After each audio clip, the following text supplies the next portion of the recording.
Oke, teman-teman, Assalamualaikum warahmatullahi wabarakatuh. Kita bahas ya tentang Timnas Voli Putri Indonesia setelah kemarin Tisy Amalia dan kawan-kawan bermain atau berlaga di EVC Nation Cup tahun 2026.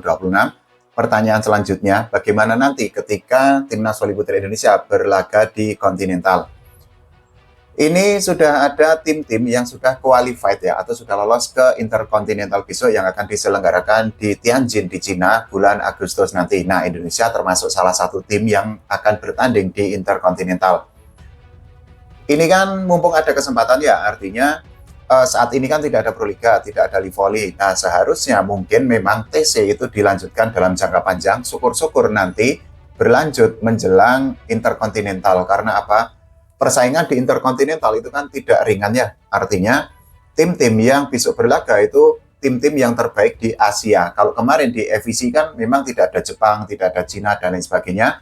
Tapi besok di EVC Nation Cup, di EVC Intercontinental itu kan Cina, Jepang itu kan juga akan berlaga. Itu artinya persaingan atau tingkat kompetitifnya itu jauh lebih berat jika dibandingkan dengan EVC Nation Cup.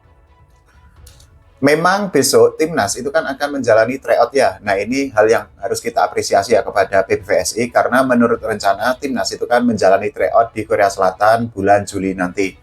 Ya, bisa jadi itu persiapan untuk si Filik, tapi kan juga bisa untuk persiapan juga untuk menghadapi Intercontinental di Cina.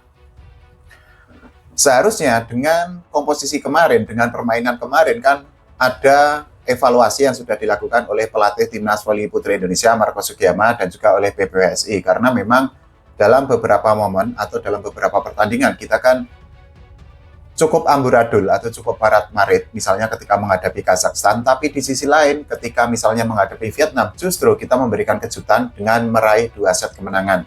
Itu artinya permainan dari Timnas Voli Putri Indonesia kan belum stabil ya, atau belum konsisten, dan hal itu kan harus dipecahkan. Pertanyaan selanjutnya menjadi gini, beberapa pemain yang memang dianggap tidak perform itu kan memang harus dievaluasi dan ini kan merupakan sebuah hal yang lazim di sebuah timnas atau di sebuah tim ya, artinya ada promdek atau ada promosi degradasi.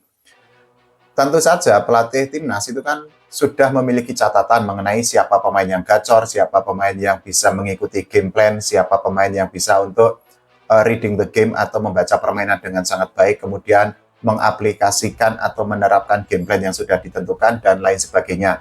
Sehingga berbagai catatan itu kan bisa untuk menjadi sebuah pegangan bagi PBVSI atau bagi Marco Sugiyama untuk menentukan roster untuk besok tampil di Intercontinental. Sekali lagi, ini persaingannya tidak ringan, tidak mudah, sehingga persiapannya itu harus maksimal. Ini juga bisa untuk menjadi koreksi bagi teman-teman semua ya, termasuk saya. Artinya gini, ketika kemarin kita sudah finish di posisi kelima EVC Nation Cup, bukan berarti kita itu peringkat 5 Asia loh. Ini beda case atau beda kejadian. Kalau kemarin kita finish di posisi kelima di EVC Nation Cup, itu artinya kita adalah tim dengan peringkat 5 terbaik di EVC Nation Cup, tapi bukan peringkat 5 di Asia. Sekali lagi ini beda ya teman-teman semua. Karena kalau peringkat 5 di Asia itu kan kita tidak masuk. Ada Jepang, ada Thailand, ada Cina, dan lain sebagainya. Nah, saat ini itu kan peringkat kita mumpung baik tuh. Kemudian juga kemarin kita mendapatkan modal yang cukup baik di EVC Nation Cup. Nah, sekali lagi harapannya bisa untuk dilanjutkan di Intercontinental. Kalau kita bicara kemarin beberapa pemain yang gacor ya, Chelsea ini sangat layak untuk kembali menjadi andalan di Intercontinental besok. Kemudian juga ada Rara ini juga gacor, Indah Guritno gacor, Mediol Yoko ini juga luar biasa. Sayangnya menjadi gini teman-teman semua, kalau kita bicara tentang Mediol Yoko itu kan memang ada banyak suara-suara negatif, ada banyak penilaian-penilaian yang sebenarnya kalau menurut saya itu tidak masuk akal. Karena apa? Banyak yang menganggap bahwa Mediol Yoko itu harus diganti, Mediol Yoko itu tidak layak menjadi pemain inti atau lain sebagainya. Padahal gini teman-teman semua,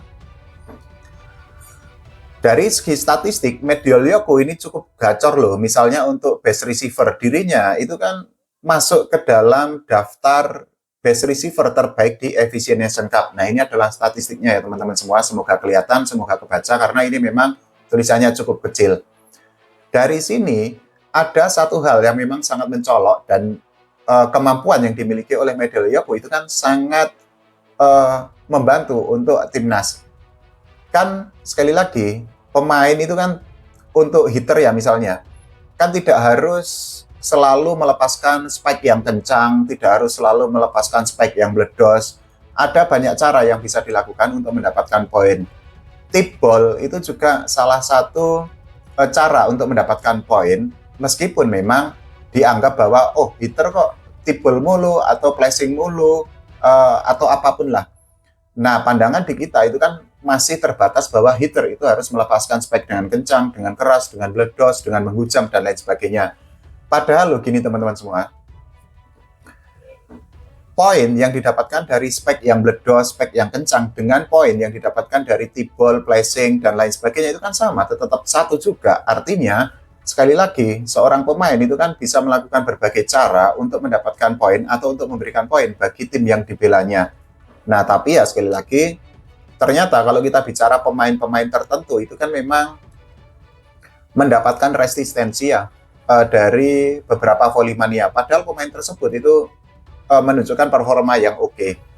Artinya, pelatih itu kan sudah memiliki penilaian tersendiri ya. Dan kalau kita bicara case-nya di Medel Yobo kan dirinya sudah dianggap oleh pelatih itu membantu atau bisa untuk membuat permainan timnas itu lebih hidup lagi atau lebih solid lagi. Tapi ya sekali lagi kan kalau kebencian sudah meracuni kita kan akan sangat sulit bagi kita untuk melihat kebaikan atau nilai positif dari orang lain. Nah, artinya ya kita harus rasional, kita harus melihat data juga, harus melihat statistik juga dan lain sebagainya.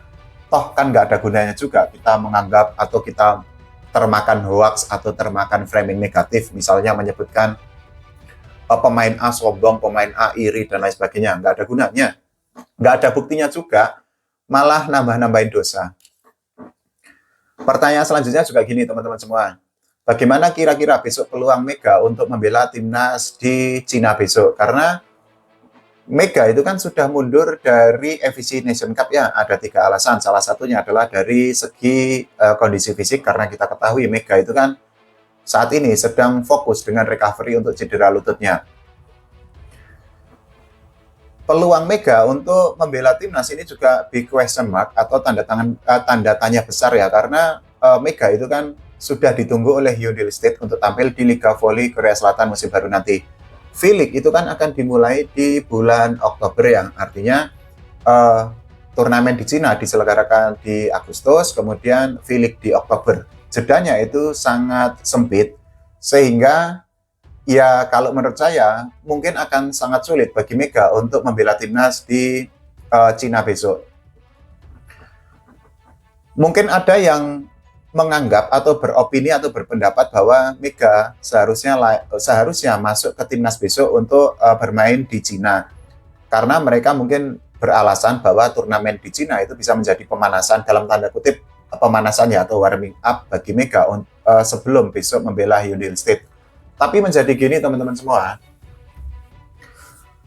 akan terlalu beresiko atau take risk banget ketika Mega itu misal dipaksakan untuk membela timnas di Cina, sementara kondisi fisiknya itu belum fit 100%.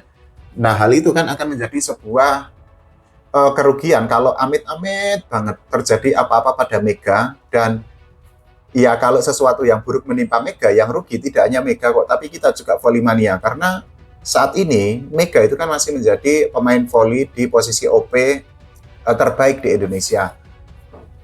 Belum lagi kalau misal kita bicara tentang Juneda Santi, ini juga ada yang beranggapan bahwa Santi itu harus masuk ke timnas atau harus membela timnas. Ini case-nya atau kasusnya itu justru lebih rumit, karena Santi itu kan masih mendapatkan sanksi dari PBWSI ya. Belum lagi Santi itu kan masih menjalani recovery untuk cedera yang dialaminya. Ya, kita nggak tahu apakah Santi saat ini sudah sembuh 100% atau belum, karena dalam tanda kutip Santi itu kan menghilang ya dari dunia voli di kita. Selain itu kan kita juga tidak tahu apakah PBVSI itu akan mencabut sanksi untuk Juneda Santi atau tidak, karena hal itu kan akan menjadi kewenangan bagi PBVSI sendiri. Nah, berbagai pertanyaan-pertanyaan dari Volley-mania itu kan pada akhirnya yang bisa menjawab itu adalah Santi sendiri dan juga dari PBVSI. Tapi pada prinsipnya kan gini teman-teman semua, kita kan pengen ya timnas itu mengusung kekuatan terbaik, persiapannya juga terbaik, kemudian hal-hal apapun menjelang bermain atau bertanding di Cina besok itu juga dilakukan dengan matang, dengan persiapan yang maksimal. Jangan sampai deh misalnya terjadi hal-hal yang tidak diinginkan kayak di timnas voli putra kan, pelatih timnas Sergio Veloso itu sebelum tampil di FIC Nation Cup besok di India itu kan terkendala dengan visa. Nah, kita tidak ingin hal itu terjadi karena sekali lagi saat ini timnas voli putri itu kan sedang dalam tren yang positif setelah kemarin finish di posisi kelima di FIC Nation Cup. Gitu ya teman-teman semua, obrolan santai aja ini kok. Jadi tidak ada statistik dan lain sebagainya yang bulat-bulat, yang jelimet, nggak ada. Kalau menurut teman-teman semua bagaimana? Silahkan tulis di kolom komentar. Jangan lupa doakan timnas voli putri Indonesia berprestasi. Begitu juga timnas voli putra. Jangan lupa juga doakan PBVSI mengurus voli Indonesia dengan semakin baik, semakin profesional lagi. Oke, terima kasih teman-teman semua.